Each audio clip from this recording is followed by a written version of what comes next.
ചോദ്യം ഇതാണ്. വീണ്ടും മോദിയെ പുകഴ്ത്തുന്നതിലൂടെ കോൺഗ്രസിനെ പ്രതിരോധത്തിലാക്കുന്ന ശശി തരൂർ തുടരുന്ന തലവേദനയാണോ കോൺഗ്രസിന് എന്നാണ്.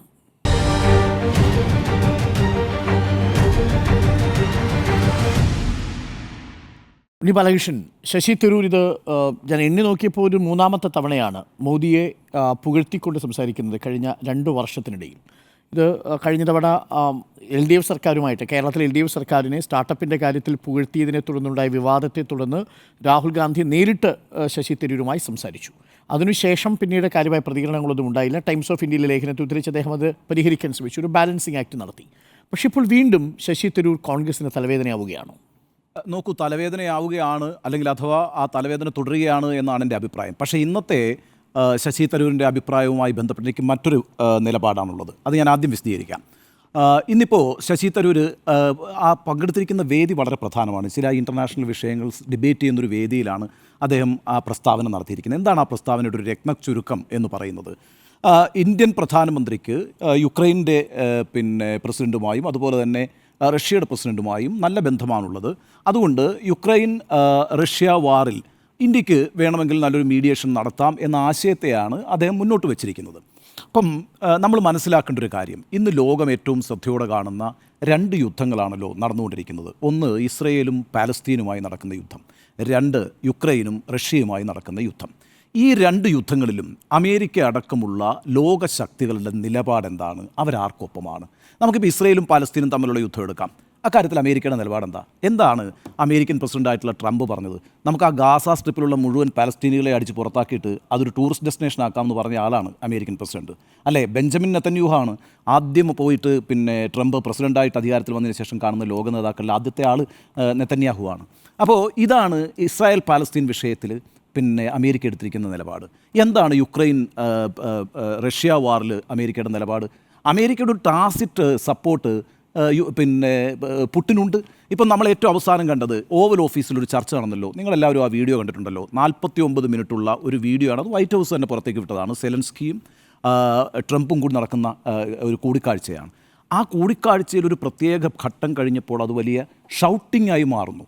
ആ വീഡിയോ തന്നെ വൈറ്റ് ഹൗസ് പുറത്തേക്ക് വിട്ടിട്ടുണ്ട്. അവസാനം ആ വീഡിയോ അവസാനിപ്പിക്കുന്നത് ട്രംപിൻ്റെ ഒരു സ്റ്റേറ്റ്മെൻറ്റോടുകൂടി എന്താണ്, ഇതൊരു വലിയ ടെലിവിഷൻ ഇവൻ്റായി മാറിയല്ലോ എന്നുള്ളത്.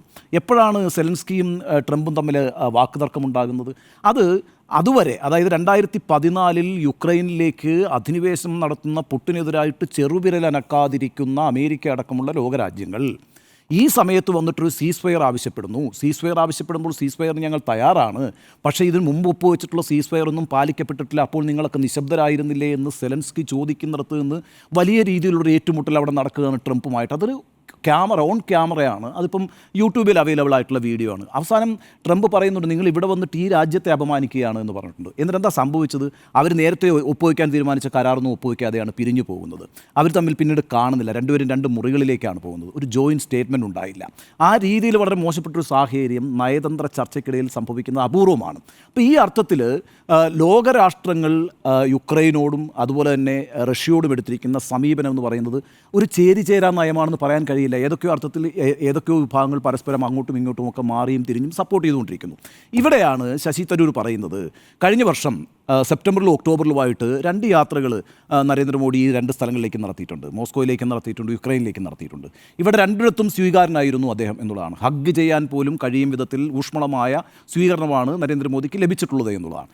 ആ നരേന്ദ്രമോദിക്ക് ഇപ്പോൾ സംഭവിച്ചിരിക്കുന്ന ഈ ഏറ്റുമുട്ടലിനകത്ത് ഒരു മീഡിയേഷൻ സാധ്യമാണെങ്കിൽ അത് ഇന്ത്യക്ക് സാധ്യമായിരിക്കുന്ന ഒരു കാര്യമാണെന്ന് വളരെ ഡിപ്ലോമാറ്റിക്കായിട്ടാണ് അദ്ദേഹം ഇന്നത് പറഞ്ഞിരിക്കുന്നത്. ആ അർത്ഥത്തിൽ ഇതിൻ്റെ കോണ്ടെക്സ്റ്റ് വളരെ പ്രധാനമാണെന്നാണ് ഞാൻ വിചാരിക്കുന്നത്. അതൊരു പ്രധാനപ്പെട്ട കാര്യവുമാണ്. ഇപ്പം ഞാൻ എൻ്റെ ഒരു വ്യക്തിപരമായ അനുഭവം പറയാം. ഞാൻ ആദ്യമായിട്ട് ശശി തരൂരിനെ കാണുന്നത് 2005-ലാണ്. 2005 ഐക്യരാഷ്ട്രസഭയുടെ ആസ്ഥാനത്ത് വെച്ചിട്ടാണ് ഞാൻ അദ്ദേഹത്തെ കാണുന്നത്. അന്ന് അദ്ദേഹം ഐക്യരാഷ്ട്രസഭയുടെ അണ്ടർ സെക്രട്ടറിയാണ്.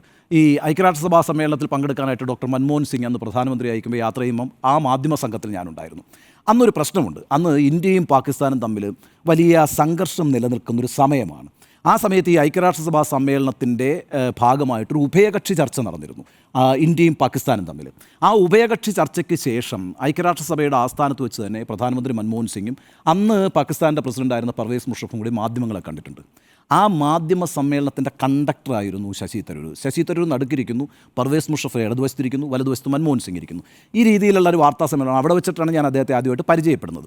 ഈ ഐക്യരാഷ്ട്രസഭയിലൊക്കെ പ്രവർത്തിച്ചിട്ടുള്ള ആളുകൾ സത്യത്തിൽ ഈ പറയുന്ന ഇത്തരം വലിയ യുദ്ധങ്ങൾ ഉണ്ടാകുന്ന സമയത്ത് ഏറ്റവും ഫീസിബിളായ ഒരു മീഡിയേഷൻ ആർക്കാണ് പോസിബിളായിരിക്കുക എന്ന് അന്വേഷിക്കുകയൊക്കെ ചെയ്യുന്നത് അവരുടെ ഒരു അന്താരാഷ്ട്ര സബ്ജക്റ്റുമായി ബന്ധപ്പെട്ട കൗതുകത്തിൻ്റെ അടിസ്ഥാനത്തിലൊക്കെ കൂടിയായിരിക്കും.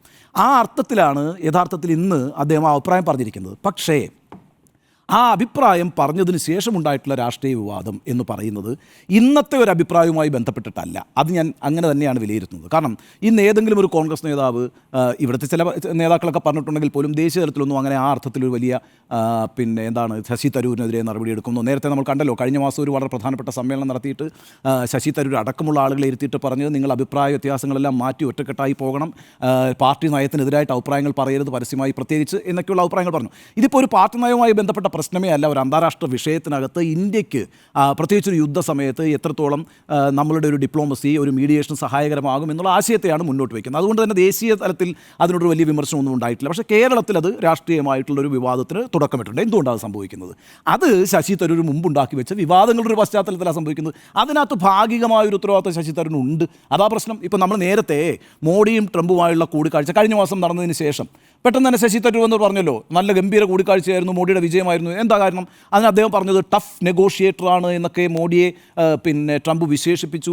എന്ന് മാത്രമല്ല, അദ്ദേഹം ആ അഭിമുഖത്തിൽ ഭാവന ചെയ്യുന്നുണ്ട് ട്രംപുമായിട്ടുള്ള കൂടിക്കാഴ്ചയിൽ ആ കാലഘട്ടത്തിലാണല്ലോ ഇല്ലീഗൽ മൈഗ്രൻസിനെയൊക്കെ ഇന്ത്യയിലേക്ക് കൊണ്ടുവന്നുകൊണ്ടിരുന്നത്, ചെയിനൊക്കെ ഇട്ടിട്ട്, ചെങ്ങലയൊക്കെ ഇട്ടിട്ട്. അപ്പോൾ അതൊക്കെ ഉന്നയിച്ചിട്ടുണ്ടാവും, ആ പ്രശ്നമൊക്കെ പരിഹരിക്കും എന്നൊക്കെ പറഞ്ഞിരിക്കുമ്പോഴാണല്ലോ ഈ കൂടിക്കാഴ്ച കഴിഞ്ഞ് ഉടനെ തന്നെ ഒരു ഫ്ലൈറ്റ് ഇങ്ങോട്ട് വന്നിട്ട് അതേ കാര്യം ആവർത്തിച്ചത്. ഈ പറയുന്ന ചെങ്ങലയ്ക്കൊക്കെ ഇട്ടാണ് ആളുകളെ കൊണ്ടുവന്നിട്ടുള്ളത്. അപ്പോൾ പിന്നെ അതിനകത്തുനിന്ന് അദ്ദേഹത്തിന് പിന്നോട്ട് പോകേണ്ടി വരുന്നു. അതുപോലെ തന്നെ താങ്കളിപ്പോൾ നേരത്തെ സൂചിപ്പിച്ചതുപോലെ പിണറായി വിജയനുമായിട്ട് അല്ലെങ്കിൽ പിണറായി വിജയൻ സർക്കാരുമായിട്ട് UDF ഇവിടെ വലിയ ഏറ്റുമുട്ടൽ നടത്തിക്കൊണ്ടിരിക്കുമ്പോൾ പിണറായി വിജയനെ പുകഴ്ത്തുന്ന നിലപാട് സ്വീകരിക്കുന്നു. അതേപോലെ ഈ രീതിയിലൊക്കെയുള്ള താൻ പ്രതിനിധാനം ചെയ്യുന്ന രാഷ്ട്രീയ പ്രസ്ഥാനത്തിൻ്റെ നയങ്ങൾക്ക് വിപരീതമായ ചില നിലപാടുകൾ മുൻകാലങ്ങളിൽ എടുത്തിട്ടുണ്ട് എന്നുള്ളത് കൊണ്ടാണ് ഇന്ന് ഈ പ്രസ്താവം ഒരു വിവാദമായിട്ട് മാറുന്നത്. അല്ല എങ്കിൽ ഈ പ്രസ്താവത്തെ അത്തരത്തിലൊരു വിവാദമാക്കി എടുക്കേണ്ട ഒരു കാര്യമില്ല. പക്ഷേ കെ സുരേന്ദ്രൻ അത് ഭംഗിയായി ഉപയോഗിച്ചു എന്നുള്ളത് യാഥാർത്ഥ്യമാണ്. അമിത് മാളവിയ അത് നന്നായി ഉപയോഗിച്ചു എന്നുള്ള യാഥാർത്ഥ്യമാണ്. കെ സുരേന്ദ്രൻ എന്താ പറഞ്ഞത്?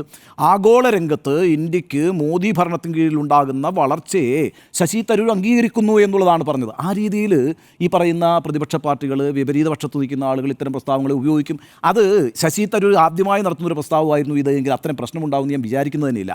നേരത്തെ അദ്ദേഹം നടത്തിയിട്ടുള്ള പ്രസ്താവങ്ങളെല്ലാം ഇത്തരത്തിലുള്ള തലവേദനകൾ ഉണ്ടാക്കിയിട്ടുള്ളതുകൊണ്ട്, വിവാദമായിട്ടുള്ളതുകൊണ്ട് തൊട്ടു പിന്നാലെ ഒരു അടിക്കാൻ കിട്ടിയ വടിയെടുത്ത് ഉപയോഗിക്കുകയാണ് BJP ചെയ്തതെന്ന് മാത്രമാണ് ഞാൻ വിചാരിക്കുന്നത്. ഇത് പാർട്ടിയിലൊരു വലിയ പ്രശ്നമാകും, കോൺഗ്രസിലൊരു പ്രശ്നമാകും എന്ന് ഞാൻ കരുതുന്നില്ല. ഒരു കാര്യം മാത്രം പറഞ്ഞ് ഞാൻ അവസാനിപ്പിച്ചേക്കാം. ശശി തരൂരിൻ്റെ മുൻകാല പ്രസ്താവങ്ങൾ അദ്ദേഹത്തെയും വിടാതെ പിന്തുടരുന്നു എന്നുള്ളതാണ് പ്രശ്നം. ആ വിവാദങ്ങൾ വിടാതെ പിന്തുടരുന്നുകൊണ്ട് അദ്ദേഹത്തിന് സ്വതന്ത്രമായൊരു അഭിപ്രായം പറയാൻ കഴിയാത്തൊരു സ്ഥിതിയിലേക്ക് അദ്ദേഹത്തിൻ്റെ രാഷ്ട്രീയ ജീവിതവും അദ്ദേഹത്തിൻ്റെ വ്യക്തി ജീവിതമൊക്കെ എത്തിച്ചേർന്നിട്ടുണ്ടെന്നുള്ളത് ശശി തരൂർ മനസ്സിലാക്കണം. മറ്റൊരു പ്രധാനപ്പെട്ട കാര്യം എന്ന് പറയുന്നത്, ശശി തരൂർ ഇന്നൊരു MP ആണ്. അദ്ദേഹം ഒരു രാഷ്ട്രീയ പ്രസ്ഥാനത്തിൻ്റെ ഏറ്റവും ഉന്നതമായ ബോഡിയിലെ അംഗമാണ്. അപ്പോൾ CWC മെമ്പർ ആയിരിക്കുന്ന, MP ആയി ജയിച്ചിട്ട് കേന്ദ്രമന്ത്രി പദത്തിൽ വരെ എത്തിയിട്ടുള്ള ശശി തരൂരിൻ്റെ പ്രാഥമികമായ ഉത്തരവാദിത്വം എന്ന് പറയുന്നത് അദ്ദേഹം റെപ്രസെൻ്റ് ചെയ്യുന്ന, അദ്ദേഹം ഭാഗഭാക്കായിരിക്കുന്ന രാഷ്ട്രീയ പ്രസ്ഥാനത്തോടും ആ രാഷ്ട്രീയ പ്രസ്ഥാനം മുന്നോട്ട് വയ്ക്കുന്ന രാഷ്ട്രീയ നയങ്ങളോടുമായിരിക്കണം. അതിനുശേഷം മാത്രമേ അദ്ദേഹം എഴുത്തുകാരൻ എന്നുള്ള നിലയ്ക്കാണെങ്കിലും വിശ്വപൗരൻ എന്നുള്ള നിലയ്ക്കാണെങ്കിലും ഒക്കെ അദ്ദേഹത്തെ സ്ഥാപിക്കാൻ പാടുള്ളൂ. കാരണം അദ്ദേഹം ജനപ്രതിനിധിയാണ്. ആ ജനപ്രതിനിധി എങ്ങനെയായത്? ജനങ്ങൾ വോട്ട് ചെയ്തിട്ടാണ്. ആ ജനങ്ങളെന്ന് പറയുന്നത് കോൺഗ്രസിൽ വിശ്വസിക്കുന്ന ആളുകൾ, ആ മുന്നണിയുടെ അനുയായികൾ വോട്ട് ചെയ്തിട്ട് വിജയിച്ചു വരുന്ന ആളാണ്. അപ്പോൾ ആ അർത്ഥത്തിൽ അവരോടൊരു കമ്മിറ്റ്മെൻ്റ് ഉണ്ടാകണം, ആ പ്രസ്ഥാനത്തോടൊരു കമ്മിറ്റ്മെൻ്റ് ഉണ്ടാകണം. ആ പ്രസ്ഥാനത്തോടുള്ള കമ്മിറ്റ്മെൻ്റ് ആയിരിക്കണം പ്രാധാന്യത്തോടെയും പ്രാഥമികമായും അദ്ദേഹം ഉത്തരവാദിത്വ ബോധത്തോടുകൂടി മുന്നോട്ട് കൊണ്ടുപോകേണ്ടത്. അല്ലാത്ത പക്ഷം ഇത്തരത്തിലുള്ള സ്വതന്ത്രമായ അഭിപ്രായങ്ങൾ പറയുമ്പോൾ പോലും, ചിലപ്പോൾ ചില ഘട്ടങ്ങളിൽ വളരെ കോണ്ടെക്സ്റ്റുവലായിട്ട് ശരിയായ അഭിപ്രായങ്ങൾ പറയുമ്പോൾ പോലും വിവാദങ്ങളിലേക്ക് തെന്നി വീണു പോകാം. ആ അർത്ഥത്തിലൊരു വിവാദമായിട്ട് മാത്രമേ ഞാൻ ഇതിനെ കാണുന്നുള്ളൂ. അതുകൊണ്ടാണ് ഈ തലവേദന തുടരുന്നു എന്നൊരു അഭിപ്രായം ഞാൻ പറയുന്നത്. പക്ഷേ ഇന്നത്തെ ശശി തരൂരിൻ്റെ അഭിപ്രായത്തോട് എനിക്ക് വിയോജിപ്പില്ല. റൈറ്റ്. സ്മൃതിയിലേക്ക് വന്നാൽ ഇതിലിപ്പോൾ ശശി തരൂർ കഴിഞ്ഞ പാർലമെൻറ്റ് തെരഞ്ഞെടുപ്പിന് ശേഷം ഏറ്റെടുത്തിരിക്കുന്ന കാര്യം എന്നുള്ളത് തൻ്റെ രാഷ്ട്രീയ എതിരാളികളെ പുകഴ്ത്തൽ ആണ്. അത് തൻ്റെ ഒരു രീതി അദ്ദേഹം തുടർന്നുകൊണ്ടിരിക്കുന്നത്. അതിന് അദ്ദേഹം പറയുന്ന വാക്ക് ക്രിയാത്മക രാഷ്ട്രീയം, തൻ്റേതൊരു ക്രിയാത്മക രാഷ്ട്രീയം എന്നാണ്. അദ്ദേഹം ഒരേ സമയം രാഷ്ട്രീയ നേതാവായിരിക്കുകയും ഒരേ സമയം വിശ്വപൗരനായിരിക്കുകയും ഓരോ ഘട്ടങ്ങളിൽ എടുത്തണിയാവുന്ന കുപ്പായം ഇങ്ങനെ മാറി മാറി അണിയുകയാണ് ചെയ്യുന്നത്. അങ്ങനെ ചെയ്യുമ്പോഴുള്ള പ്രശ്നം അദ്ദേഹം പ്രതിനിധാനം ചെയ്യുന്ന രാഷ്ട്രീയ പാർട്ടി പ്രതിരോധത്തിലാകുന്നു എന്നുള്ളതാണ്. ഇപ്പോൾ ഉണ്ണി ബാലകൃഷ്ണൻ ചൂണ്ടിക്കാണിച്ച അന്താരാഷ്ട്ര സമീപനം, അതായത് ഈ യുദ്ധങ്ങളോടുള്ള ലോകരാഷ്ട്രങ്ങളുടെ സമീപനം, അതിലൊന്നും ഒരു പുതുമയുമില്ല. ഇപ്പോൾ പലസ്തീൻ ഇസ്രയേൽ വിഷയത്തിൽ പല ഘട്ടങ്ങളിൽ ഇസ്രയേലിനൊപ്പം നിൽക്കുകയും ഒരു ഘട്ടം വരുമ്പോൾ ഞങ്ങൾ മാധ്യസ്ഥം വഹിക്കുന്നു എന്ന നിലപാടെടുക്കുകയും ചെയ്യുകയാണ് അമേരിക്ക ചെയ്യാറുള്ളത്. പക്ഷേ അപ്പോഴും അത് ഇസ്രയേലിന് അനുകൂലമായി തന്നെയാണ് ആ സമീപനം വരാറ്.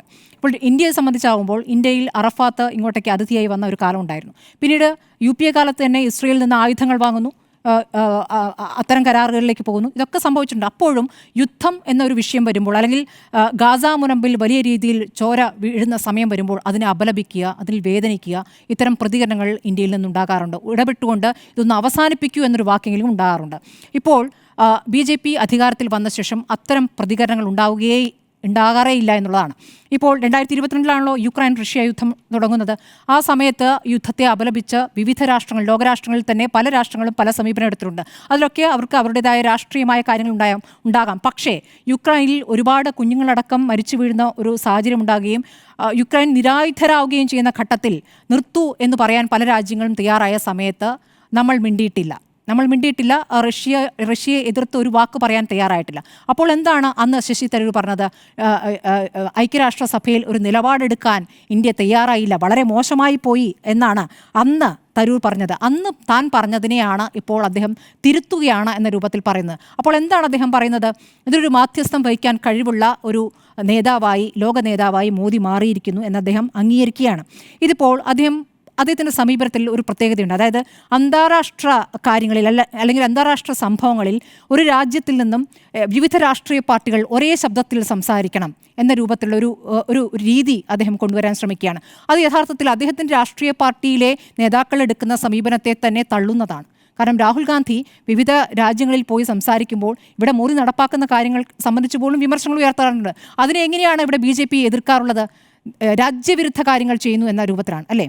അങ്ങനെ ചെയ്യുന്ന ഒരു നേതാവിനെ പൂർണ്ണമായും തള്ളിക്കൊണ്ട് ഇവിടെ കോൺഗ്രസിൻ്റെ പ്രധാനപ്പെട്ട കമ്മിറ്റിയിലിരുന്നു കൊണ്ട്, അല്ലേ, പ്രധാനപ്പെട്ട MP ആയി നിന്നുകൊണ്ട്, പ്രധാനപ്പെട്ട രാഷ്ട്രീയ നേതാവായി നിന്നുകൊണ്ട് എങ്ങനെയാണ് ഇങ്ങനെ സംസാരിക്കാൻ പറ്റുക എന്നുള്ളതാണ്. നേരത്തെയും ഇതുണ്ടായിട്ടുണ്ടോ എന്ന് ചോദിച്ചാൽ ഉണ്ട്. നരസിംഹറാവുവിൻ്റെ കാലത്ത് AB വാജ്പേയി പ്രതിപക്ഷ നേതാവായിരിക്കുമ്പോൾ UN പ്രതിനിധി സംഘത്തിൻ്റെ തലവനായിട്ട് വാജ്പേയി നിയമിച്ചിട്ടുണ്ട്. അന്ന് അദ്ദേഹം കശ്മീരിൻ്റെ കാര്യത്തിൽ നടത്തിയ പ്രസംഗമൊക്കെ ആ തരത്തിൽ ഉപയോഗിച്ചിട്ടുണ്ട്. പക്ഷേ വാജ്പേയി എടുക്കുന്ന സമീപനവും ഇന്ന് ഇപ്പോൾ കുറച്ച് കാലങ്ങൾക്ക് ശേഷം ഇപ്പോഴേക്ക് എത്തി നിൽക്കുമ്പോൾ BJPയിലെ പ്രധാനപ്പെട്ട നേതാക്കൾ എടുക്കുന്ന സമയം തമ്മിൽ വ്യത്യാസമുണ്ട്. വാജ്പേയി ഇപ്പോഴും പുകഴ്ത്തുന്ന കോൺഗ്രസ് നേതാക്കളുണ്ട്, അല്ലേ? അപ്പോൾ ആ രീതിയിൽ ഇതാണ് വേണ്ടത്. അതായത് ഒരു രാജ്യത്തിൽ നിന്ന് ഒരേ തരത്തിലുള്ള ശബ്ദം മതി എന്ന രൂപത്തിൽ അദ്ദേഹം പെരുമാറുകയാണ് ചെയ്യുന്നത്.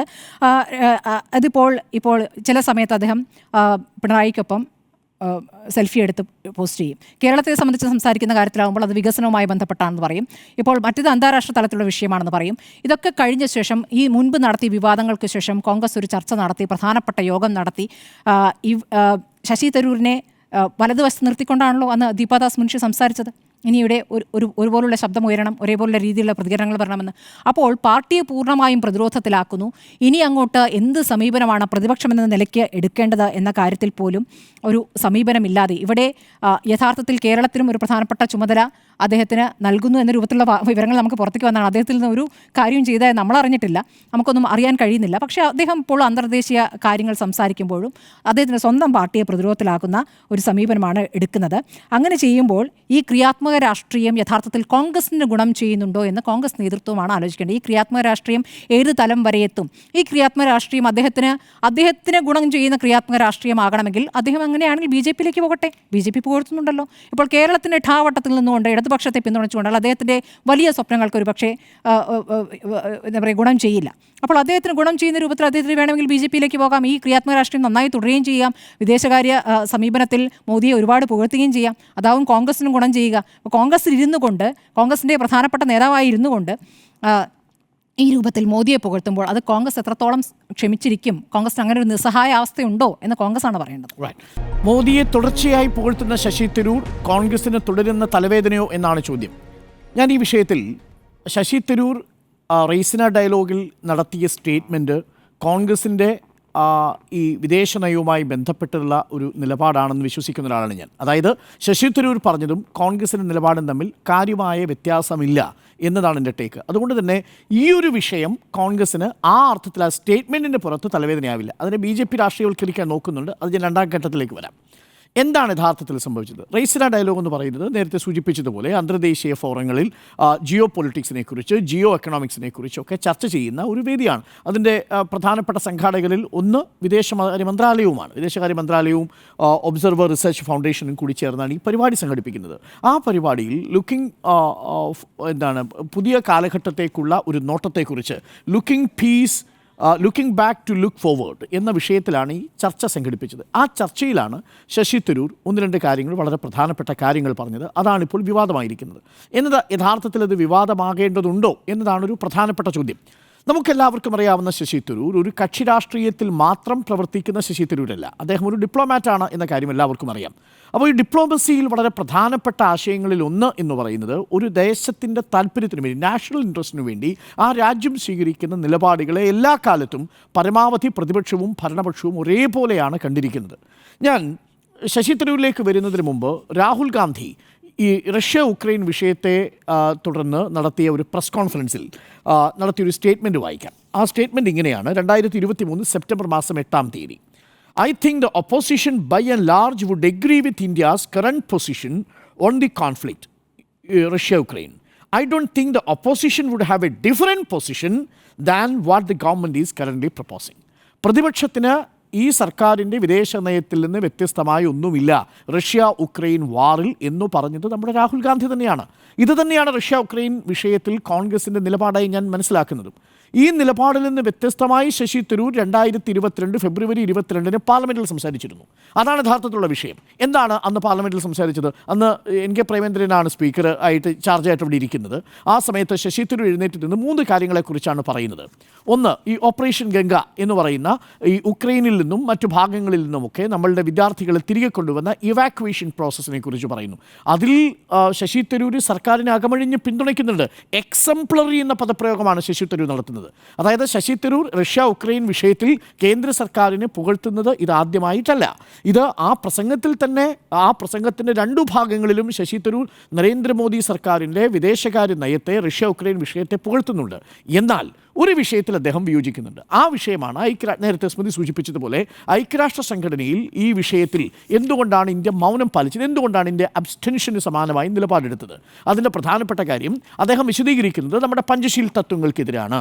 എപ്പോഴെങ്കിലും ഒരു രാജ്യത്തിൻ്റെ പരമാധികാരം വയലേറ്റ് ചെയ്യപ്പെട്ടാൽ, നാഷണൽ ബൗണ്ടറി ടെറിട്ടറി വയലേറ്റ് ചെയ്യപ്പെട്ടാൽ ആ രാജ്യത്തെ അഗ്രസർ എന്ന നിലയിൽ കാണുക എന്നതാണ് എല്ലാ കാലത്തും നമ്മൾ ചെയ്തിരുന്ന ഒരു നിലപാട്. ആ നിലപാടിൽ നിന്ന് ഇന്ത്യ പിന്മാറിയത് എന്തുകൊണ്ട്? അത് ഷെയിം ആണ് എന്നാണ് അദ്ദേഹം പറയുന്നത്. ഈ 2022 ഫെബ്രുവരി മാസം 22 പ്രസംഗത്തിൽ അദ്ദേഹം പറയുന്നത് ഇങ്ങനെയാണ്: we failed to mention our policies. 75 വർഷത്തെ നമ്മളുടെ വിദേശകാര്യ നയതന്ത്രത്തിൻ്റെ സ്പിരിറ്റിനെ നിങ്ങൾ മറന്നുകൊണ്ടാണ് സംസാരിച്ചത് എന്നാണ്. UN ചാർട്ടറിനെ കുറിച്ചോ, സ്റ്റേറ്റ് സോവറിറ്റിയെക്കുറിച്ചോ, inadmissibility of the use of ഫോഴ്സിനെ കുറിച്ചോ, അതായത് രാജ്യത്തിൻ്റെ പരമാധികാരത്തിലേക്ക് കടന്നു കയറി മറ്റൊരു രാജ്യം അധികാരം പ്രയോഗിക്കുന്നതിനെക്കുറിച്ചോ എന്തുകൊണ്ട് സംസാരിച്ചില്ല ഇന്ത്യ എന്നാണ് അന്ന് വിമർശനം ഉന്നയിക്കുന്നത്. എന്ന് പറഞ്ഞാൽ ചുരുക്കത്തിൽ റഷ്യ എന്തുകൊണ്ട് അപലപിച്ചില്ല, ഇതാണ് ചോദ്യം. എന്നിട്ട് അദ്ദേഹം പറയുന്നുണ്ട്, വളരെ പ്രധാനപ്പെട്ട ഒരു സ്റ്റേറ്റ്മെൻറ്റ് ഇതാണ്: refusing to condemn Russia is not the same as endorsing Russia has done. Russia എന്താണ് അവിടെ ചെയ്തത് എന്നതിനെ അപലപിക്കാൻ നമ്മൾക്ക് കഴിയാതെ പോയത് ഒരർത്ഥത്തിൽ റഷ്യ അവിടെ ചെയ്തതിനെ ന്യായീകരിക്കലല്ലേ എന്നുകൂടി പറഞ്ഞു വയ്ക്കുന്നുണ്ട് ശശി തരൂർ. ഇന്ന് ഈ നിലപാടിനെയാണ് ശശി തരൂർ തിരുത്തിയിരിക്കുന്നത്. ഓർമ്മിക്കണം, ഇത് ശശി തരൂർ മാത്രം എടുത്ത നിലപാടാണ്, കോൺഗ്രസ് എന്നെടുത്ത നിലപാടല്ല. അതുകൊണ്ടാണ് ഞാൻ നേരത്തെ രാഹുൽ ഗാന്ധിയുടെ സ്റ്റേറ്റ്മെൻറ്റ് വായിച്ചത്. രാഹുൽ ഗാന്ധി പറഞ്ഞത് എന്താ? റഷ്യ ഉക്രൈൻ വിഷയത്തിൽ കേന്ദ്ര സർക്കാരിൻ്റെ നിലപാടുകൾക്കൊപ്പം തന്നെയാണ് പ്രതിപക്ഷമെന്ന് പറഞ്ഞത് രാഹുൽ ഗാന്ധിയാണ്. ആ നിലപാട് യഥാർത്ഥത്തിൽ ശരിയായിരുന്നു എന്ന് പിന്നീട് തെളിഞ്ഞു എന്നതാണ് ശശി തരൂർ പറഞ്ഞത്. ആ അർത്ഥത്തിൽ ഒരു വലിയ രാഷ്ട്രീയ കോലാഹലം ഉണ്ടായിരുന്നില്ല യഥാർത്ഥത്തിൽ. പക്ഷേ ആ വിഷയം ഒരു ട്രിക്കി ക്വസ്റ്റ്യൻ ആയിരുന്നു. ഞാൻ ആ സംവാദം കേൾക്കുമ്പോൾ അതിൽ ചോദിക്കുന്ന ആങ്കർ ചോദിക്കുന്നുണ്ട് ശശി തരൂരിനോട്, ഈ റഷ്യയുടെ ക്രൂഡ് ഓയിലൊക്കെ ഡിസ്കൗണ്ട് റേറ്റിൽ വാങ്ങാൻ സർക്കാർ എന്ന് തീരുമാനിച്ച നടപടി ശരിയാണോ, അത് ആ പശ്ചാത്തലത്തിൽ അന്ന് ഇന്ത്യൻ ഗവൺമെൻറ് എടുത്ത നിലപാട് ശരിയാണോ എന്ന് ചോദിക്കുമ്പോഴാണ് ശശി തരൂർ പറയുന്നത്, that was an egg on my face, അത് എനിക്ക് പറ്റിയൊരു അമളിയാണ്, എനിക്ക് പറ്റിയൊരു അബദ്ധമാണ് എന്ന് അദ്ദേഹം കൺഫസ് ചെയ്യുന്നുണ്ട്. എന്നിട്ടാണ് അദ്ദേഹം പറയുന്നത്, ഒരു ബാലൻസ്ഡ് അപ്രോച്ച് ഈ സാഹചര്യങ്ങളിൽ ഇന്ത്യയുടെ നിലപാട് കൊണ്ടുണ്ടായി. ഇന്ത്യയുടെ വിദേശ നയത്തിൽ അങ്ങനെ ഒരു നിലപാടായിരുന്നു. റഷ്യ ഏതെങ്കിലും തരത്തിൽ അപലപിച്ചിരുന്നുവെങ്കിൽ പിന്നീട് റഷ്യയുമായും അതേസമയം തന്നെ ഉക്രൈൻ സെലൻസ്കിയുമായും പുടിനുമായും സെലൻസ്കിയുമായും തോളത്ത് കൈയിടാൻ പറ്റുന്ന, പരസ്പരം ഹഗ് ചെയ്യാൻ പറ്റുന്ന ഒരു നേതാവായി നരേന്ദ്രമോദി മാറുമായിരുന്നോ എന്ന് ചോദിക്കുന്നുണ്ട് ശശി തരൂർ. വളരെ പ്രധാനപ്പെട്ട കാര്യം. അപ്പോൾ ആ ബാലൻസ്ഡ് അപ്രോച്ച്, ആ ബാലൻസ്ഡ് ഡിപ്ലോമസിയെ യഥാർത്ഥത്തിൽ ശശി തരൂർ പുകഴ്ത്തുകയാണ് ചെയ്തത്. ആ ബാലൻസ്ഡ് ഡിപ്ലോമസി ശരിയാണ് എന്ന് തന്നെയാണ് നമ്മുടെയും പക്ഷം. നമ്മൾ ആദ്യം എടുത്തുള്ള റഷ്യ അഗ്രസറായിട്ട് കണക്കാക്കണമെന്നല്ല, അങ്ങനെയല്ല. വിദേശ രാജ്യങ്ങളെല്ലാം തന്നെ റഷ്യയുടെ ഓയിലിനെ നിഷേധിക്കുമ്പോൾ അവിടെ നിന്നുള്ള ഇമ്പോർട്ട് നിരോധിക്കുന്ന സമയത്ത് ഇന്ത്യയാണ് റഷ്യയുടെ ക്രൂഡ് ഓയിൽ ഏറ്റവും കൂടുതൽ ഡിസ്കൗണ്ട് റേറ്റിൽ വാങ്ങുന്നത്. ഇന്ത്യയാണ് അവിടെ റഷ്യയെ സഹായിക്കാൻ നിൽക്കുന്നത്. അതേസമയം സെലൻസ്കിയുമായിട്ടും നരേന്ദ്രമോദി നിരന്തരം ഫോണിൽ ബന്ധപ്പെടുന്നുണ്ട്, പുടിനുമായിട്ടും ഫോണിൽ ബന്ധപ്പെടുന്നുണ്ട്. അപ്പോഴെല്ലാം പറയുന്നത് യൂസ് ഓഫ് ഫോഴ്സ് കൊണ്ട് നിങ്ങൾക്കൊരു കാര്യമില്ല, വയലൻസ് അവസാനിപ്പിക്കണം, ഇരു രാജ്യങ്ങളും ഡിപ്ലോമസി നെഗോഷിയേഷൻസിലേക്ക് മടങ്ങണം എന്ന നിലപാടാണ് ഇന്ത്യ സ്വീകരിച്ചിരുന്നത്. ആ നിലപാടാണ് യഥാർത്ഥത്തിൽ ശരിയായ നിലപാട്, ദേശീയ താല്പര്യത്തെ മുൻനിർത്തി എന്നതാണ് ഇന്നലെ വിശദീകരിച്ചത് റീസണ ഡയലോഗിൽ. അത് അത്ര വിവാദമാകേണ്ട സാഹചര്യം ഇല്ല എന്നതാണ് ഞാൻ മനസ്സിലാക്കുന്നത്. എന്നാൽ മാധ്യമങ്ങൾ വിവാദമാക്കിയപ്പോൾ യഥാർത്ഥത്തിൽ അത് BJP രാഷ്ട്രീയ ആയുധമായി ഉപയോഗിച്ചു. അത് കേരളത്തിൽ കെ സുരേന്ദ്രൻ അടക്കം, IT ഹെഡ് അമിത് മാളവി അടക്കം, രവിശങ്കർ പ്രസാദ് അടക്കം, സമീർ പാത്ര അടക്കം ഈ വിഷയം ഒരു രാഷ്ട്രീയ വിഷയമായി ഉന്നയിച്ചുകൊണ്ട് കോൺഗ്രസിനെ അറ്റാക്ക് ചെയ്യാനുള്ള ഒരു ആയുധമാക്കി മാറ്റി. എന്താ പറഞ്ഞത്? അമിത് മാളവിയ പറഞ്ഞത് ഒരു ന്യൂ ഹേറ്റേഴ്സിനെ ഇനി കണ്ടുപിടിക്കണം കോൺഗ്രസ് എന്നുള്ളതാണ്. പഴയ ഹേറ്റേഴ്സ് എല്ലാം ഫാൻസ് ആയിരിക്കുന്നു നരേന്ദ്രമോദിയുടേതാണ്. പണ്ട് നരേന്ദ്രമോദിക്കെതിരെ വെറുപ്പ് ഉൽപ്പാദിപ്പിച്ചവർ ഇപ്പോൾ നരേന്ദ്രമോദിയുടെ ആരാധകരായി തീർന്നിരിക്കുന്നു. അതുകൊണ്ട് നരേന്ദ്രമോദിയെ വെറുക്കാൻ ഒരു പുതിയ തലമുറയെ സൃഷ്ടിക്കണമെന്നാണ് അമിത് മാളവ്യ പറഞ്ഞത്. IT ഹെഡ് രവിശങ്കർ പ്രസാദ് പറഞ്ഞത്, നമ്മുടെ മല്ലികാർജ്ജുൻ ഖർഗെയും രാഹുലും ഇദ്ദേഹത്തിൻ്റെ പാത പിന്തുടരണമെന്നാണ്. അപ്പോൾ ആ രീതിയിൽ അതിനെ ഒരു ആയുധമാക്കി മാറ്റാൻ BJP ശ്രമിക്കുന്നുണ്ട്. അതായത് ശശി തരൂർ കാണിച്ച ധൈഷണികമായിട്ടുള്ള ഒരു സത്യസന്ധത BJPയുടെ ഭാഗത്തുനിന്ന് ഉണ്ടാവുന്നില്ല എന്നതാണ് എൻ്റെ ടേക്ക്. ഇതൊരു അന്താരാഷ്ട്ര വിഷയത്തിൽ, ഒരു ഡിപ്ലോമസി വിദേശ നയവുമായി ബന്ധപ്പെട്ടൊരു വിഷയത്തിൽ കോൺഗ്രസ് അതേ നിലപാട് സ്വീകരിച്ചിരുന്നപ്പോൾ തനിക്ക് പറ്റിപ്പോയൊരു പിഴവ് അദ്ദേഹം റീസണ ഡയലോഗിൽ തിരുത്തി പറയുമ്പോൾ അതിനെ ആ രീതിയിൽ കാണിക്കാനുള്ള ബൗദ്ധികമായിട്ടുള്ളൊരു സാമാന്യ മര്യാദ BJP കാണിക്കണമായിരുന്നു എന്നുള്ളതാണ് എൻ്റെ ടേക്ക്. അതിനെ ആ അർത്ഥത്തിൽ പർവ്വതീകരിച്ച് കോൺഗ്രസിനെ അടിക്കാനുള്ള ഒരു വടിയായി സ്വീകരിക്കാൻ പാടില്ലായിരുന്നു. ഇതാദ്യമായിട്ടല്ലല്ലോ നരേന്ദ്രമോദി പുകഴ്ത്തുന്നത് ശശി തരൂർ. 2023 തോന്നുന്നു അദ്ദേഹം ഗൾഫ് രാജ്യങ്ങളിൽ വിസിറ്റ് ചെയ്യുന്ന സമയത്ത് അദ്ദേഹം പറഞ്ഞില്ലേ, നരേന്ദ്രമോദിയുടെ ഔട്ട്റീച്ച് പ്രോഗ്രാം, ഇസ്ലാമിക് രാജ്യങ്ങളിലേക്കുള്ള ഔട്ട്റീച്ച് പ്രോഗ്രാം നല്ല സന്ദേശമാണ് നൽകുന്നതെന്ന് പറഞ്ഞത് ഇതേ ശശി തരൂരാണ്. അദ്ദേഹം അമേരിക്കയിൽ സന്ദർശനം നടത്തുന്ന സമയത്ത് ഇതേ ശശി തരൂർ പറഞ്ഞില്ലേ, അമേരിക്കയുമായിട്ടുള്ള സഹകരണം, പ്രതിരോധ സഹകരണവും അതേപോലെ വ്യാപാര ബന്ധവും മെച്ചപ്പെടാൻ നരേന്ദ്രമോദിയുടെ സന്ദർശനത്തിന് സഹായിച്ചു, സന്ദർശനത്തിന് കഴിഞ്ഞു എന്ന് പറഞ്ഞത് ആ സാഹചര്യത്തിലല്ലേ. ഇതിപ്പോൾ 3ാമത്തെ തവണയാണ് ആ അർത്ഥത്തിൽ നരേന്ദ്രമോദിയുടെ വിദേശ നയത്തെ പുകഴ്ത്തുന്നത്. ഇത് വളരെ പ്രധാനപ്പെട്ട കാര്യം. പുകഴ്ത്തിയ സന്ദർഭങ്ങളെല്ലാം നിങ്ങൾ ആലോചിക്കണം. രാജ്യത്തിനുള്ളിൽ നടന്ന ഏതെങ്കിലും ഒരു പോളിസിയുമായി ബന്ധപ്പെട്ട് നരേന്ദ്രമോദിയെ പുകഴ്ത്തിയിട്ടില്ല. എല്ലാം അന്തർദേശീയ വിഷയങ്ങളുമായി ബന്ധപ്പെട്ട, നയതന്ത്രവുമായി ബന്ധപ്പെട്ട വിഷയത്തിൽ ഒരു ഫോമൽ ഡിപ്ലോമാറ്റ് എന്ന നിലയിലുള്ള ഒരു നിലപാടാണ് ശശി തരൂർ വ്യക്തമാക്കിയത്. അതിനെ കക്ഷി രാഷ്ട്രീയത്തിൻ്റെ സൂക്ഷ്മദർശിനിയിലൂടെ നമ്മൾ കാണാൻ ശ്രമിക്കുമ്പോൾ നമുക്ക് ബോധം പറ്റും. അതേപോലെ BJP ഇതിനെ ആയുധമാക്കുന്നതും ശരിയല്ല എന്നതാണ് എൻ്റെ ടേക്ക്. ഇനി ഒരു കാര്യം കൂടി പറഞ്ഞ് അവസാനിപ്പിക്കാം. ഇതൊക്കെ പറയുമ്പോഴും അദ്ദേഹം ഇതിൽ ലക്ഷ്യമിടുന്ന മറ്റൊരു പൊസിഷനുണ്ട്, അതുകൂടി നമ്മൾ കാണാതെ പോകരുത്. അത് അദ്ദേഹം ഇന്ത്യൻ എക്സ്പ്രസിന് കൊടുത്ത അഭിമുഖത്തിൽ, പോഡ്കാസ്റ്റിൽ കൊടുത്ത അഭിമുഖത്തിൽ പറയുന്നത് പോലെ എപ്പോൾ കക്ഷി രാഷ്ട്രീയത്തിന് അതീതമായി ചിന്തിക്കുന്ന ഒരു വലിയ ജനവിഭാഗത്തിൻ്റെ പിന്തുണ എനിക്കുണ്ടെന്നും ഒരു സർവേ നടത്തിയാൽ ഞാൻ തന്നെയാണ് കേരളത്തിൽ ലീഡ് ചെയ്യാൻ യോഗ്യനെന്നും പറഞ്ഞൊരു വാചകം കൂടി അവിടെ കിടപ്പുണ്ട് എന്നതുകൂടി മാത്രം ഞാൻ ഓർമ്മിപ്പിക്കുന്നു. പക്ഷേ ഇത് കോൺഗ്രസിൻ്റെ അഭിപ്രായത്തിൽ നിന്ന് വ്യത്യസ്തമല്ല. ഏറ്റവും ഒടുവിൽ തരൂർ സ്വീകരിച്ചിരിക്കുന്ന നിലപാട് ആ അർത്ഥത്തിലെ അതിനെ ഒരു കക്ഷി രാഷ്ട്രീയ വിഷയമാക്കി മാറ്റേണ്ടതില്ല എന്ന ശശി തരൂരിൻ്റെ നിലപാട് തന്നെയാണ് അതിൽ ബൗദ്ധികമായി സത്യസന്ധതയുള്ളത്. BJPയുടെ നിലപാടല്ല. ശശി തരൂർ തുടരുന്ന തലവേദനയോ എന്നാണ് ചോദ്യം. ആൻറ്റോ, ഇതിനെ ഞാൻ കാണുന്നത് രണ്ടായിട്ടാണ്. ഉണ്ണികൃഷ്ണൻ നേരത്തെ പറഞ്ഞതുപോലെ നമ്മളെ സംബന്ധിച്ചിടത്തോളം പാശ്ചാത്യ രാജ്യങ്ങളോട് വഴങ്ങിയല്ല ഇന്ത്യയുടെ നിലപാട് സ്വീകരിക്കേണ്ടത് എന്നുള്ള അഭിപ്രായക്കാരനാണ് ഞാൻ. കാരണം റഷ്യയിൽ നിന്ന് എണ്ണ വാങ്ങിയതുമായി ബന്ധപ്പെട്ട് ശശി തരൂർ 2022 പാർലമെൻറ്റിൽ ഉന്നയിച്ചത് അതൊരു തെറ്റായ കീഴ്വഴക്കമാണ് എന്നുള്ള രീതിയിലായിരുന്നു. അതിനെയാണ് അദ്ദേഹം ഇന്ന് തിരുത്തിയത്. അപ്പോൾ ഇന്ന് തിരുത്തുമ്പോൾ അദ്ദേഹം പറഞ്ഞു ഞാൻ അന്ന് എടുത്ത നിലപാട് 2022 എടുത്ത നിലപാട് തെറ്റാണ് എന്നുള്ളതാണ്. അപ്പോൾ അതിനർത്ഥം എന്ന് പറയുന്നത് 2 രാജ്യങ്ങൾ തമ്മിൽ യുദ്ധം നടക്കുമ്പോൾ ആ 2 രാജ്യങ്ങളുമായി ഒരേ ബന്ധം നിലനിർത്തുക എന്ന് പറയുന്നത് അത്ര എളുപ്പമുള്ള കാര്യമല്ല. അതോടൊപ്പം തന്നെ ഒരു രാജ്യവുമായിട്ട് ഒരു കരാറിൽ ഏർപ്പെടുക എന്ന് പറയുന്നത് അത്ര ഒരു രാജ്യവുമായിട്ട് കരാർ ഏർപ്പെടുകയും അവിടെ നിന്ന് എണ്ണ വാങ്ങാൻ തീരുമാനിക്കുകയും ചെയ്യുമ്പോൾ അതേ സമ്പ്രദായത്തോടു കൂടി മറ്റേ രാജ്യത്തോട് സൗഹൃദം നിലനിർത്തുക എന്നുള്ള അത്ര എളുപ്പമുള്ള കാര്യമില്ല. ആ കാര്യത്തിനകത്ത് മോദി വിജയിച്ചു എന്നുള്ള കാര്യത്തിൽ എനിക്ക് സംശയമില്ല.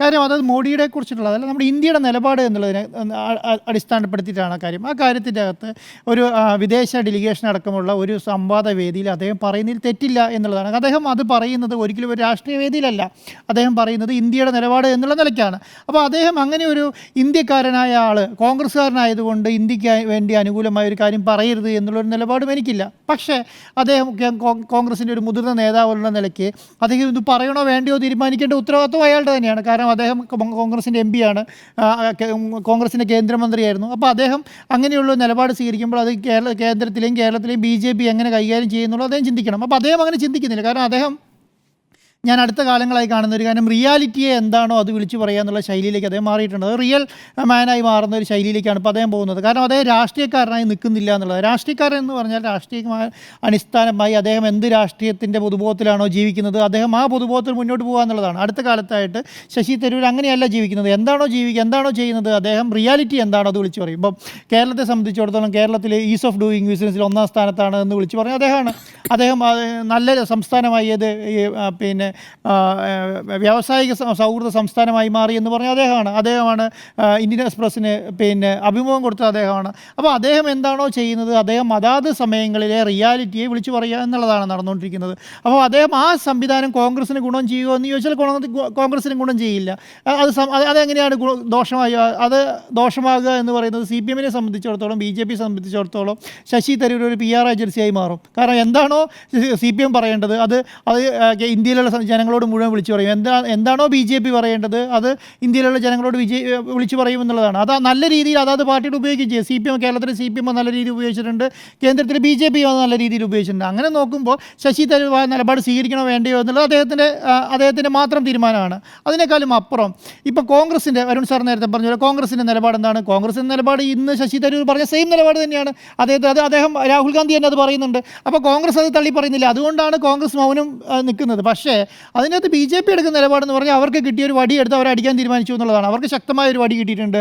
നരേന്ദ്രമോദിയെ കേന്ദ്രത്തിലെ പ്രധാനപ്പെട്ട കോൺഗ്രസിൻ്റെ MP നേതാവ് ശക്തമായി പിന്തുണയ്ക്കുക എന്ന് പറഞ്ഞാൽ അവർക്ക് കിട്ടുന്ന ഒരു നല്ല ആയുധമാണ്. അവരത് നല്ല രീതിയിൽ ഉപയോഗിക്കുമെന്നുള്ളതാണ്. കേരളത്തിൽ അങ്ങനെ ഉപയോഗിച്ചിട്ടുണ്ടല്ലോ. CPM നല്ല രീതിയിൽ രാഹുൽ പിന്നെ നമ്മുടെ ഇദ്ദേഹത്തെ ഉപയോഗിച്ചിട്ടുണ്ടല്ലോ. അത് ഉപയോഗിക്കുമ്പോൾ എങ്ങനെയാണ്? ശശി തരൂർ ഉപയോഗിച്ചിട്ടുണ്ടല്ലോ. അത് ഉപയോഗിക്കുന്നത് എന്തുകൊണ്ടാണ്? അവർക്ക് കിട്ടുന്ന ഒരു ആയുധമാണ്. എപ്പോഴും അത് കിട്ടില്ല, കിട്ടുന്ന കാലങ്ങളിൽ അത് ഉപയോഗിക്കാൻ പറ്റുള്ളൂ. ഇപ്പോൾ എന്താ രാഹുൽ ഗാന്ധി വന്ന് മോഡിനെ ഗുണം പറയാൻ പോകുന്നില്ല, KC വേണുഗോപാൽ വന്ന് മോഡിനെ പൂഴ്ത്തി പറയാൻ പോകുന്നില്ല. അവർക്ക് ആകെ പറയാൻ പോകുന്നത് ആരാ? ശശി തരൂരാണ്. അപ്പോൾ ശശി തരൂരിനെ മാക്സിമം ഉപയോഗിക്കുക എന്നുള്ളത് അവർ ചെയ്യുന്ന നിലപാടാണ്. അപ്പോൾ ഈ പാശ്ചാത്യ രാജ്യങ്ങളോട് പാശ്ചാത്യ രാജ്യങ്ങൾ പറയുന്ന കാര്യങ്ങൾ ഇതുവരെ കേട്ടിരുന്ന ഒരു രാജ്യം എന്നുള്ള നിലയ്ക്ക് ഇപ്പോൾ ശക്തമായ നിലപാട് സ്വീകരിക്കുന്നുണ്ട്. നമുക്കൊരു നിലപാടുണ്ട്, ഇന്ത്യക്ക് ശക്തമായൊരു നിലപാടുണ്ട് എന്നുള്ളത് അഭിനന്ദാർഹമായ ഒരു കാര്യമാണ്. അത് നേരത്തെ അരുൺ സാർ പറഞ്ഞ പോലെ ലൈസൺ ഓഫീസറായി നിൽക്കുന്ന രീതിയിലാണ് അത് കൈകാര്യം ചെയ്തിട്ടുള്ളത്. നല്ല രീതിയിൽ രണ്ട് രാജ്യങ്ങളെ ഒത്തൊരുമിച്ച് കൊണ്ടുപോകാൻ വേണ്ടിയിട്ട് നല്ല നിലപാട് സ്വീകരിക്കുന്ന ഒരു ലൈനിലേക്ക് നരേന്ദ്രമോദി വന്നു എന്നുള്ളതാണ്. അതിനേക്കാളും അപ്പുറം ഒരു വലിയ സംഭവമായി ഇതിനെ കാണേണ്ടതല്ല. അത് കോൺഗ്രസിനെ അതിൽ കൂടുതൽ പറഞ്ഞാൽ കോൺഗ്രസ് വഷളാവും എന്നുള്ളതിനേക്കാളും അപ്പുറം വേറെ ഒന്നും സംഭവിക്കാനില്ല എന്നുള്ളതാണ് എൻ്റെ അഭിപ്രായം. അപ്പം ശശി തരൂർ തലവേദനയാണോ എന്ന് ചോദിച്ചാൽ അത് ശശി തരൂരിനെ തീരുമാനിക്കുന്ന പോലെയാണ്. പൊളിറ്റിക്കലായിട്ട് പറയണോ, പൊളിറ്റിക്കൽ അല്ലാതെ പറയണോ, PR ആയി വർക്ക് ചെയ്യണോ, PR അല്ലാതായി വർക്ക് ചെയ്യണോ തീരുമാനിക്കുന്നത് ശശി തരൂരാണ്. അപ്പോൾ അദ്ദേഹത്തിനെ വിടുന്നു. ഓക്കെ, സുജയ. ശശി തരൂർ ഒരു തലവേദനയാണോ എന്നുള്ള ചോദ്യം തന്നെ വരുന്നത് അദ്ദേഹം നടത്തിയത് ഒരു കൺഫെഷനായിട്ടാണ് നമ്മൾ കാണേണ്ടത്. അദ്ദേഹം നേരത്തെ നടത്തിയ ഒരു സ്റ്റേറ്റ്മെൻറ്റ് തെറ്റാണ്, ഐ വാസ് റോങ് എന്ന് സമ്മതിക്കണമെന്നുണ്ടെങ്കിൽ ഒരു മിനിമം സത്യസന്ധതയെങ്കിലും വേണം. ആ രാഷ്ട്രീയ സത്യസന്ധത അല്ലെങ്കിൽ വ്യക്തി എന്ന നിലയിലുള്ള സത്യസന്ധത ശശി തരൂർ കാട്ടുന്നു എന്നാണ് ഈ വിഷയത്തിൽ എനിക്ക് മനസ്സിലാക്കാൻ കഴിഞ്ഞത്. ഇവിടെ പ്രധാനമന്ത്രിയെക്കുറിച്ച് പറഞ്ഞതിൽ തെറ്റില്ല എന്ന് തന്നെയാണ്. കാരണം റഷ്യയ്ക്കും യുക്രൈനും പ്രധാനമന്ത്രി സ്വീകാര്യനാണ് എന്ന് ശശി തരൂർ അഡ്മിറ്റ് ചെയ്യുമ്പോൾ അത് ലോകം മുഴുവൻ സമ്മതിച്ച കാര്യമാണ്. ഇന്ത്യയിലെ ഭൂരിപക്ഷം ജനങ്ങളും സംബന്ധിച്ച കാര്യമാണ്. കോൺഗ്രസിലെ കുറച്ച് നേതാക്കൾക്ക് പിന്നെ മോദി വിരുദ്ധത മാത്രം എപ്പോഴും മനസ്സിലുള്ള ആളുകൾക്ക് മാത്രമായിരിക്കാം നരേന്ദ്രമോദിയെയും അദ്ദേഹത്തിൻ്റെ മറ്റ് ലോകരാജ്യങ്ങളോടുള്ള സമീപനത്തെയും ഇപ്പോഴും അംഗീകരിക്കാൻ പറ്റാതെ ഉള്ളത്. എന്തായാലും ഈ വിഷയത്തിൽ എടുത്തിരിക്കുന്ന സ്റ്റാൻഡ് അത് അന്ന് പാർലമെന്റ് ഡിബേറ്റിൽ കോൺഗ്രസിന്റെ MP എന്ന നിലയിൽ സംസാരിച്ചത് തെറ്റിപ്പോയി എന്നാണ് ശശി തരൂർ പറയുന്നത്. അല്ലാതെ റൈസിന ഡയലോഗ് പോലെ മറ്റൊരു അഭിമുഖത്തിൽ ഞാൻ പറഞ്ഞത് തെറ്റിപ്പോയി എന്നല്ല പറയുന്നത്. അതിൽ രാഹുൽ ഗാന്ധി യഥാർത്ഥത്തിൽ റെഡ് ഫേസ്ഡ് ആകേണ്ട ഒരു സിറ്റുവേഷൻ ഇവിടെ ഉണ്ട്. ഹൈക്കമാൻഡ് കഴിഞ്ഞ ഫെബ്രുവരി 15-ാം തീയതിയാണ് തീയതിയാണ്, ആ ഡേറ്റ് ഞാൻ എടുത്ത് നോക്കുകയായിരുന്നു, ഫെബ്രുവരി 15-ാം തീയതിയാണ് പ്രധാനമന്ത്രിയെ അവസാനം ശശി തരൂർ പുകഴ്ത്തിയത്. അതിനുശേഷമാണ് ഹൈക്കമാൻഡ് യോഗം വിളിക്കുകയും ടീം കേരള ഫോം ചെയ്യുകയും ഒക്കെ ചെയ്തത്. അതിനുശേഷം ഒരു മാസമായിട്ടേ ഉള്ളൂ. ആ ഒരു മാസത്തിനുള്ളിൽ തന്നെ അടുത്തതും ശശി തരൂർ അടിച്ചിരിക്കുകയാണ്. അപ്പോഴാണ് നമ്മൾ ആ ഒരു കോണ്ടെക്സ്റ്റിൽ വേണം ഇതിനെ നോക്കിക്കാണാൻ. ഇവിടെ ലോക സമാധാനം പുനഃസ്ഥാപിക്കുന്നതിന്, അത് റഷ്യ യുക്രൈൻ എന്ന് പറയുന്ന രണ്ട് രാജ്യങ്ങൾക്കിടയിലെ കോൺഫ്ലിക്റ്റ് മാത്രമല്ല, ലോക സമാധാനം പുനഃസ്ഥാപിക്കുന്നതിൽ നിർണായക പങ്ക് വഹിക്കാൻ ശേഷിയുള്ള ഒരു രാജ്യമായി, അതായത് അത്രയും തലപ്പൊക്കമുള്ള ഒരു രാജ്യമായി നമ്മുടെ രാജ്യം എന്ന് മാറി എന്ന് ശശി തരൂർ പറയുമ്പോൾ അതിന് കൈയടിക്കട എന്നല്ലേ നമ്മൾ പറയേണ്ടത്. അല്ലാതെ ശശി തരൂരിനെ അതിൽ ഇകഴ്ത്തുകയും ശശി തരൂർ അങ്ങനെയാണെങ്കിൽ BJP-യിലേക്ക് പോകട്ടെ എന്ന് പറയുകയോ അല്ല നമ്മൾ ചെയ്യേണ്ടത് എന്നതാണ് എൻ്റെ അഭിപ്രായം. കാരണം BJP-യിലേക്ക് പോകാനല്ല ഞാൻ ഉദ്ദേശിക്കുന്നത് എന്ന് ശശി തരൂർ തന്നെ നേരത്തെ പറഞ്ഞിട്ടുണ്ട്. എനിക്ക് പറയാനുള്ള കാര്യങ്ങൾ ഞാൻ പറഞ്ഞു പോകുന്നു. അന്നത്തെ അഭിമുഖം വിവാദമായതിനു ശേഷം അദ്ദേഹം എടുത്തത് താൻ കോൺഗ്രസിൽ തന്നെ നിൽക്കുന്നു എന്നുള്ള സ്റ്റാൻഡ് തന്നെയാണ്. ഇവിടെ റെയ്സിന ഡയലോഗിൽ അദ്ദേഹം പറഞ്ഞ കാര്യങ്ങൾ, അവിടെ രണ്ടിടത്തും സ്വീകാര്യനാണ് മോദി എന്ന് പറയുന്നതിനൊപ്പം തന്നെ ഈ വിഷയത്തിൽ 2022 ഫെബ്രുവരിയിലാണ് പാർലമെന്റിലെ ഡിബേറ്റിൽ തനിക്ക് തെറ്റുപറ്റിയത്. അപ്പോൾ മൂന്നാമത്തെ വർഷമാണ്, 2025 മാർച്ചിലാണത് അദ്ദേഹം തിരുത്തുന്നത് എന്നത് കൂടി നമ്മൾ നോക്കിക്കാണണം. ഈ 3 വർഷത്തിനിടയിൽ എന്തൊക്കെ കോൺഗ്രസിനും തരൂരിനും ഇടയിൽ സംഭവിച്ചു. 2024 തെരഞ്ഞെടുപ്പിൽ അദ്ദേഹം വീണ്ടും സ്ഥാനാർത്ഥിയാകുന്നു. പക്ഷേ അദ്ദേഹത്തിന്റെ ഭൂരിപക്ഷം എന്ന് പറയുന്നത് കുറഞ്ഞു വരുന്നതാണ് നമ്മൾ കാണുന്നത്. കഷ്ടിച്ച് തിരുവനന്തപുരത്ത് അദ്ദേഹം കടന്നുകൂടുകയായിരുന്നു. രാജീവ് ചന്ദ്രശേഖർ എന്ന ശക്തനായ എതിരാളിയുണ്ട്. അടുത്ത അതിപ്പോൾ വൺ നേഷൻ വൺ ഇലക്ഷൻ ആണെങ്കിലും അല്ലാതെ 2029 പൊതുതെരഞ്ഞെടുപ്പായാലും അവിടെ ശശി തരൂരിന് എത്രത്തോളം തിരുവനന്തപുരത്ത് സ്വീകാര്യത ഉണ്ടാകും എന്ന കാര്യത്തിൽ ഈ പാർട്ടിയിൽ തന്നെ നിന്നാൽ, കോൺഗ്രസിൽ തന്നെ നിന്നാൽ ഉണ്ടാകും എന്നതിൽ അദ്ദേഹത്തിന് ഒരു ആശയക്കുഴപ്പം ഉണ്ടാകാനുള്ള എല്ലാ സാധ്യതയും ഞാൻ കാണുന്നുണ്ട്. ഡൊണാൾഡ് ട്രംപ് നരേന്ദ്രമോദിയെ പ്രശംസിച്ചത് കൂടി ഇതിനിടയിൽ നമ്മൾ ചേർത്ത് വായിക്കണം. അതിനെയും തരൂര് എൻഡോഴ്സ് ചെയ്തിരുന്നു. ലാസ്റ്റ് എൻഡോഴ്സ്മെന്റ് എന്ന് പറയുന്നത് അതായിരുന്നു.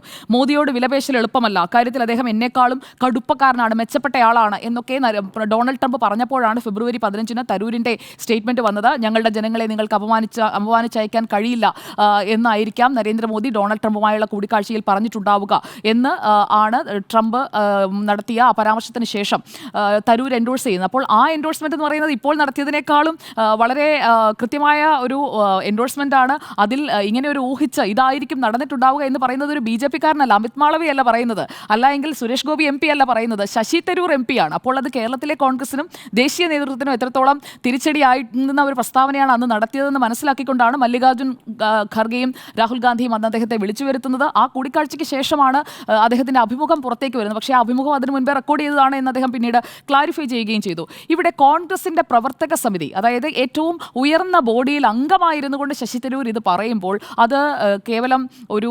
നയതന്ത്ര അല്ലെങ്കിൽ രാജ്യത്തിന്റെ വിദേശ നയത്തെ അംഗീകരിച്ചുകൊണ്ടുള്ള ഒരു പൗരന്റെ മാത്രം അഭിപ്രായമായി, ഭാരതീയനായി പറഞ്ഞു എന്നാണ് ശശി തരൂർ പറയുന്നത്. പക്ഷേ ഭാരതീയൻ എന്നതിനപ്പുറം കോൺഗ്രസിന്റെ പ്രവർത്തക സമിതി അംഗമായ, കേരളത്തിൽ നിന്നുള്ള MP ആയ, അതായത് BJP-യെ തുറന്നെതിർക്കുന്ന, ദേശീയ തലത്തിലും കേരളത്തിലും തുറന്നെതിർത്തുകൊണ്ടിരിക്കുന്ന ഒരു പാർട്ടിയുടെ MP-യും പ്രവർത്തക സമിതി അംഗവുമായിരുന്നുകൊണ്ട് ശശി തരൂർ അത് പറയുമ്പോൾ അത് പാർട്ടിക്ക് തള്ളിക്കളയാൻ കഴിയുന്ന ഒന്നല്ല. ആ ഒരു വെയിറ്റേജ് അദ്ദേഹം പറയുന്ന അഭിപ്രായത്തിനുണ്ട്. ഏതെങ്കിലും ഒരു നേതാവ് പറയുന്നതിനപ്പുറം അതവിടെ നിൽക്കുകയാണ് എന്നതാണ് ഇക്കാര്യത്തിൽ എൻ്റെ വെളിപ്പെടുത്തൽ, എൻ്റെ നിലപാട്. ഇതിൽ ഇന്ത്യയുടെ പൊസിഷൻ, ആ ഇന്ത്യയുടെ പൊസിഷനെ കുറിച്ച് കൂടി പറയുന്നുണ്ട്. അപ്പോൾ ഇന്ത്യ ഏറ്റവും വലിയ എക്കോണമിയായി വളർന്നുകൊണ്ടിരിക്കുന്നു. അതോടൊപ്പം തന്നെ ഇന്ത്യക്ക് ഈ മധ്യസ്ഥ ശ്രമങ്ങളിൽ അമേരിക്കയെക്കാളും മികച്ച പങ്ക് വഹിക്കാൻ കഴിയുന്ന രാജ്യമായി ഇന്ത്യ മാറുന്നു എന്നത്, അതിനെയാണ് കോൺഗ്രസ് എതിർക്കേണ്ടത്. അത് കോൺഗ്രസിന് പറയാൻ കഴിയില്ല. നേരത്തെ ഡോക്ടർ അരുൺ സൂചിപ്പിച്ചതുപോലെ കോൺഗ്രസിനും അക്കാര്യത്തിൽ രാജ്യത്തെ തള്ളിപ്പറഞ്ഞുകൊണ്ടുള്ള ഒരു നിലപാട് ഈ വിഷയത്തിൽ എടുക്കുക സാധ്യമല്ല. കാരണം കോൺഗ്രസ് അന്നത്തെ പാർലമെന്ററി ഡിബേറ്റിന്റെ സമയത്തായാലും കോൺഗ്രസ് എടുത്ത, രാഹുൽ ഗാന്ധി എടുത്ത നിലപാടെന്ന് പറയുന്നത് അതാണ്. ഇവിടെ തരൂരിനെ നമ്മളൊന്ന് ഡീകോഡ് ചെയ്യുകയാണെങ്കിൽ തരൂരിന്റെ ഒരു ബുദ്ധി ഇതിൽ പ്രവർത്തിക്കുന്നുണ്ട്. തരൂര് കൃത്യമായി ഒരു MP എന്നതിനപ്പുറം ഈ വിദേശ നയങ്ങളിൽ, വിദേശകാര്യത്തിൽ തനിക്കുള്ള അവഗാഹം അത് എത്രത്തോളമാണെന്ന് ഡിസ്പ്ലേ ചെയ്തുകൊണ്ടിരിക്കുകയാണ്. അതാണ് ഈ പുകഴ്ത്തലുകളുടെയൊക്കെ, ട്രംപ് പറഞ്ഞതിനുള്ള അതിനുശേഷമുള്ള എൻഡോഴ്സ്മെന്റ്, ഇപ്പോഴത്തെ ഈ സ്റ്റേറ്റ്മെന്റ്, അതൊക്കെ പ്രധാനമന്ത്രി നരേന്ദ്രമോദിയുടെ ശ്രദ്ധയിലേക്ക് തന്നെ കൃത്യമായി കൊണ്ടുവയ്ക്കുക കൂടിയാണ് തരൂർ ഇതിനകം ചെയ്തിരിക്കുന്നത്. അതായത് തനിക്ക് മറ്റു വഴികളുണ്ട്, ഓപ്ഷൻസ് എന്ന് അദ്ദേഹം പറയുന്നത് പുസ്തകം എഴുതാനോ പ്രസംഗിക്കാനോ പോകാനുള്ളതല്ല എന്നത് തന്നെയാണ് നമ്മൾ ഇതിൽ മനസ്സിലാക്കേണ്ടത്. ക്ലാരിഫൈ ചെയ്തിട്ടുണ്ട് സുജയ, നമ്മൾ തെറ്റിദ്ധരിപ്പിക്കല്ലേ. ശശി തരൂർ എന്താ അതിനുശേഷം പറഞ്ഞിരിക്കുന്നത്? അത് തെറ്റിദ്ധരിപ്പിക്കുകയായിരുന്നു. പിന്നീട് പൊളിറ്റിക്കൽ ഓപ്ഷൻസ് അല്ല താൻ ഉദ്ദേശിച്ചത്. അല്ല, ഓപ്ഷൻസ് ഞാൻ പറഞ്ഞു വന്നത്, അദ്ദേഹം പറഞ്ഞ ഓപ്ഷനെ കുറിച്ച് അദ്ദേഹം നടത്തിയ വിശദീകരണം എന്താണ്?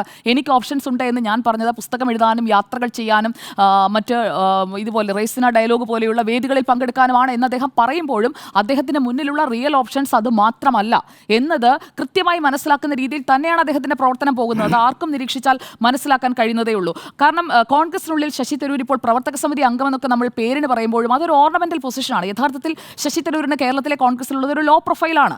അത് കൃത്യമായി നമുക്ക് കാണാൻ കഴിയുന്ന കാര്യമാണ്. ഒരു MP ആയി മത്സരിപ്പിക്കുന്നു, അതായത് പാർലമെന്റിലേക്ക് മത്സരിപ്പിക്കുന്നു, അദ്ദേഹം MP ആകുന്നു എന്നതിനപ്പുറം ഡിസിഷൻ മേക്കിംഗ് ഫോറംസിൽ എവിടെയാണ് കേരളത്തിലെ കോൺഗ്രസിനുള്ളിൽ ശശി തരൂർ ഉള്ളത്? ഒരു ലോ പ്രൊഫൈലാണ്. അങ്ങനെ ഒരു ലോ പ്രൊഫൈലായി ലോ കീയായി ഇരിക്കേണ്ട ആളല്ല ഞാൻ.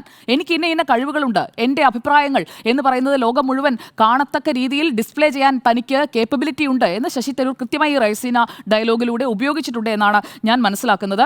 ഇതിൽ അദ്ദേഹത്തെ സംബന്ധിച്ചിടത്തോളം ഇതൊരു നൗ ഓർ നെവർ ടൈമാണ്. അതായത് ഇപ്പോൾ ചെയ്യണം, അല്ല എന്നുണ്ടെങ്കിൽ അദ്ദേഹത്തിന് പിന്നീട് ഇത് നേടിയെടുക്കുക എന്ന് പറയുന്നത് കുറച്ചുകൂടി ടഫാണ്. അതുകൊണ്ടാണ് അദ്ദേഹം ഇത് ആവർത്തിച്ച് പറഞ്ഞുകൊണ്ടിരിക്കുന്നത്. അല്ലെങ്കിൽ ആ താക്കീതിന് ശേഷം ഇങ്ങനെയുള്ള ഒരു പ്രസ്താവന, അത് 2022 ഒരു പ്രസ്താവന ഒരു പരിപാടിയിൽ പോയി തിരുത്തേണ്ട ആവശ്യം എന്താണ് ശശി തരൂരിന്? അദ്ദേഹത്തിന് അല്ലാതെയും ചെയ്യാമായിരുന്നു. മാത്രമല്ല, ഈ ശശി തരൂർ എന്ന സ്റ്റേറ്റ്സ്മാൻ പൊളിറ്റീഷ്യൻ, അദ്ദേഹം നരേന്ദ്രമോദിയെക്കുറിച്ച് പറയുന്നതിലെ ഒരു കൺസിസ്റ്റൻസി അത് നേരത്തെ മുൻ വർഷങ്ങളിൽ നമ്മൾ കണ്ടിട്ടില്ല. 2019 ശേഷം 20-ലോ 21-ലോ നമ്മൾ കാണുന്നില്ല. 22-ൽ പാർലമെന്റിലെ ഈ ഡിബേറ്റ് വരെ നമ്മൾ കാണുന്നില്ല. അതിനുശേഷം ഇൻ 2 years ടൈമാണ് ശശി തരൂർ കൃത്യമായി ഒരു പാറ്റേൺ കൊണ്ടുവരുന്നതും അത് അദ്ദേഹം തുടരുകയുമാണ്. അത് 1 മാസത്തിനിടയിൽ ഇത് സംഭവിച്ചത് നമ്മൾ കാണണം. അദ്ദേഹത്തിന് കഴിഞ്ഞ വിവാദമുണ്ടായപ്പോൾ സെൻട്രൽ ലീഡർഷിപ്പിൽ കൃത്യമായ പ്ലേസ്മെന്റ് കൊടുക്കുമെന്ന് പറഞ്ഞു. പക്ഷേ എന്താ നടന്നത്? എന്തെങ്കിലും ആയോ? ഇവിടെ അദ്ദേഹത്തിന് ഇന്ദിരാഭവനിൽ മുറിയായോ? ഇവിടെ അദ്ദേഹത്തിന് KPCC ഏത് രീതിയിലാണ് അക്കോമഡേറ്റ് ചെയ്യുന്നത്? അദ്ദേഹത്തെ കേൾക്കുന്നുണ്ടോ? അപ്പോൾ കോൺഗ്രസിന്റെ ഭാഗത്ത് നിന്ന്, പിന്നെ കോൺഗ്രസ് ഒരു ആൾക്കൂട്ട പാർട്ടിയാണ്, അവരിൽ നിന്ന് ഇതിൽ കൂടുതലൊന്നും പ്രതീക്ഷിക്കേണ്ടതില്ല. പക്ഷേ കേരളത്തിലെ കോൺഗ്രസ് ഉയർത്തിക്കാട്ടേണ്ട തലപ്പൊക്കം തരൂരിനുണ്ട് എന്നത് തരൂർ വീണ്ടും വീണ്ടും ബോധ്യപ്പെടുത്തി കൊടുക്കുകയാണ്. അപ്പോൾ ഈ അന്താരാഷ്ട്ര വിഷയത്തിലെ സ്റ്റാൻഡ് എൻഡോഴ്സ് ചെയ്ത തരൂരിനെ പാർട്ടിക്ക് ഒന്നും ചെയ്യാൻ കഴിയില്ല.